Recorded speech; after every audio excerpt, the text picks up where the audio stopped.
علیکم ورحمۃ اللہ وبرکاتہ۔ وحدانیت کا اعلان۔ الحمدللہ رب العالمین والصلاة والسلام علیہم اجمعین، اما بعد۔ فقد قال اللہ تعالی فی قرآن المجید والفرقان الحمید، اعوذ باللہ من الشیطان الرجیم، بسم اللہ الرحمن الرحیم۔ ان الذین تدعون من دون اللہ لن يخلقوا ذبابا ولو اجتمعوا له وإن يسلبهم الذباب شيئا لا يستنقذوه من ضعف الطالب والمطلوب۔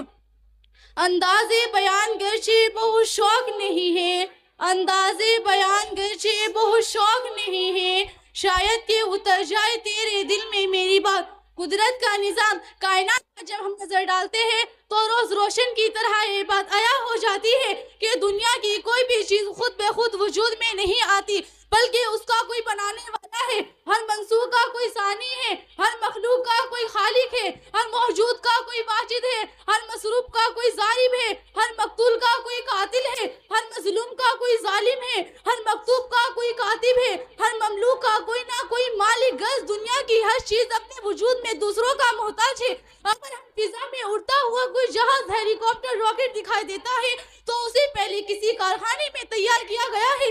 اگر سمندر میں تیرتی ہوئی کشتی نظر آتی ہے تو وہ بھی کسی فیکٹری میں بنائی گئی ہے۔ سرزمین رینگتے ہوئے انسانوں کے بدن پر کوئی لباس اور کپڑا ہے تو اسے بنانے میں بھی کسی مین کا سہارا لیا گیا ہے۔ جب دنیا میں کوئی بھی چیز بغیر بنائے نہیں بن سکتی تو ذرا سوچو تو صحیح کہ اتنا لمبا چوڑا نیل گو آسمان، یہ چھوڑی چکلی زمین، آسمان سے بات کرتی ہوئی اونچی اونچی پہاڑ، زمین پر بلغاتی ہوئی ندیاں، لہلاتی ہوئی یہ ہرے بھرے درخت، رنگ برنگے پھول اور پودوں کا وجود کیسے عمل میں آ گیا ہے؟ کیا ان چیزوں کا کوئی بنانے والا موجود نہیں؟ کیا ان چیزوں کا کوئی پیدا کرنے والا نہیں؟ میرے دوستو، ایک بات اچھی طرح یاد رکھو کہ اگر گھڑی گھڑی ساز پر دلالت کر سکتی ہے، اگر کوئی قانون ساز کا پتہ دے سکتا ہے، اگر کوئی تعمیر معمار کی رہنمائی کر سکتی ہے، اگر کسی مکتوب سے کاتب کا پتہ لگایا جا سکتا ہے، تو بلا شبہ آسمان و زمین، انسان و جنات اور دیگر مخلوقات سے بھی کسی بڑی ہستی اور قوت و طاقت کا پتہ لگایا جا سکتا ہے جس کے ارد گرد پورا نظام کائنات گردش کر رہا ہے۔ برادران محترم، ایک مسلمان عرب بدو سے پوچھا گیا، بتاؤ تم نے خدا کے وجود کو کیسے پہچانا؟ اس نے اپنے سادے لوحے انداز میں جواب دیا، ارے یہ بھی کوئی پوچھنے کی بات ہے؟ جب راستے میں گری پڑی مینگنی گزرنے والے اونٹ پر دلالت کر سکتی ہے، راستوں میں قدموں کے نشانات کسی گزرنے والے انسان کا پتہ دے سکتے ہیں، تو یہ کیا برجوں والے آسمان اور بڑی بڑی گھاٹیوں والی زمین اور موجوں والے سمندر کسی لطیف و خبیث ذات خداوندی پر دلالت نہیں کر سکتے؟ اس بدو نے وجود باری پر قرآن کریم کی کوئی آیت پیش نہیں کی، نہ اپنے استدلال میں کسی حدیث پاک کا سہارا، لیکن یہ کوئی مادت، کوئی طاقت یا کوئی فلسفی اس کی قوت استدلال کو توڑ سکتی ہے۔ برادران ملت، اب ذرا آئیے ہم آپ کو قرآن کریم کی ان آیت کی طرف لے چلتے ہیں جن میں اللہ تعالیٰ نے بہت وضاحت کے ساتھ ثابت کیا ہے۔ سورہ زاریات اٹھا کر کے دیکھو، دالائی آفیقی اور انفسی کی طرح اشارہ کرتے ہوئے خدا کا یہ فرمان ملے گا، وَفِي الْأَرْضِ آیَاتٌ لِّلْمُؤْمِنِينَ وَفِي أَنفُسِكُمْ، اور اس روئے سرزمین پر ذرا چل پھر کر دیکھو اور خود اپنی ذات میں غور کرو تو خدا کے وجود پر ایک نہیں 200 دلائل تم کو مل جائیں گے۔ اور اگر تم کو اس بات پر یقین نہیں ہے تو پھر ہمیں بتاؤ، پہاڑوں کے لالوں کو ہر ایک کی پرورش کرنے والا کون ہے؟ زمین کے نیچے سے منو وزن کی مٹی کو پھاڑ کر پودوں کا نن نازک کون پل کون نکال رہا ہے؟ ایک ہی درخت سے مختلف رنگوں کے پھول کون اگا رہا ہے؟ اونچے پہاڑ کے پتھر سے پانی کا چشمہ جاری کرنے والا کون ہے؟ سبزے چارہ کو خالص سفید دودھ بنا جانوروں کے تھن سے نکالنے والا کون ہے؟ اور ذرا ٹھاٹے مارتا ہوا سمندر کو دیکھو، ایک طرف میٹھا پانی بہ رہا ہے، دوسری طرف نمکین پانی جاری ہے، دونوں میں کوئی دیوار نہیں، کوئی آڑ نہیں، پھر بھی اختلاط کے بغیر مدتوں سے دونوں اپنی سمت روا دوا ہے۔ بتاؤ اس پر کس کا حکم چل رہا ہے؟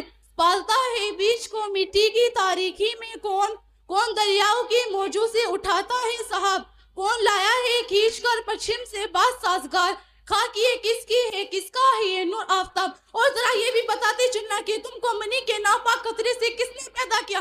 تمہارے سارے اعضاء کو صحیح سالم کس نے بنایا؟ تم کو اخلاق دے کر حساس کس نے بنایا؟ اشرف المخلوقات کا درجہ کس نے دیا؟ مسجود ملائک کس نے بنایا؟ ان تمام سوالوں کا جواب کیا دو گے؟ یہی نا کہ ان تمام چیزوں میں بھی ایک طاقت کا فرما ہے جو ساری طاقتوں کا مالک ہے، جو آسمان و زمین کا خالق ہے۔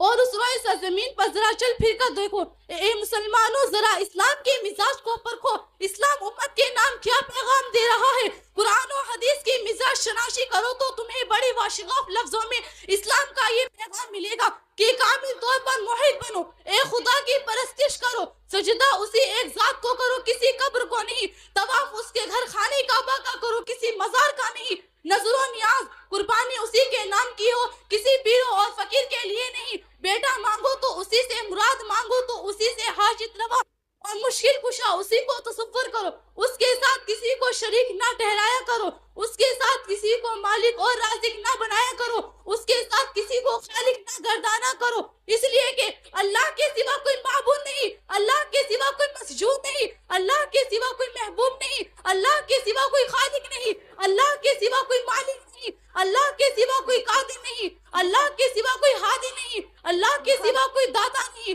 ہو جس میں عبادت کا دھوکہ کی مخلوق کی وہ تعظیم نہ کر، خواہ جو خدا کا حصہ ہے بندوں میں اسے تفسیر نہ کر۔ وآخر دعوانا ان الحمدللہ رب العالمین۔ السلام علیکم ورحمۃ اللہ وبرکاتہ۔